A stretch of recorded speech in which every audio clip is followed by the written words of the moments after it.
Hi, alam po ba nyo na tayo ay pinili ng Diyos na huwag matakot, maging matapang sa pagharap sa buhay,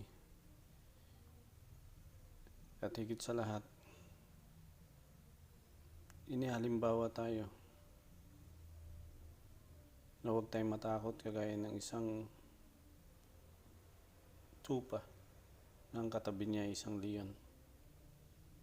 Kaibigan, panoorin nyo isang video clip na sa kabila ng kanyang katandaan,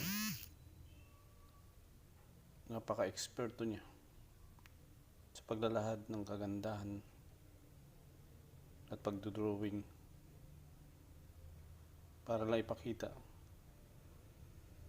gaano kalakas at kaganda ang talino at kaya-kayanan ng isang tao kahit na siya ay may edad na. Panoorin po natin ang video clip. Salamat!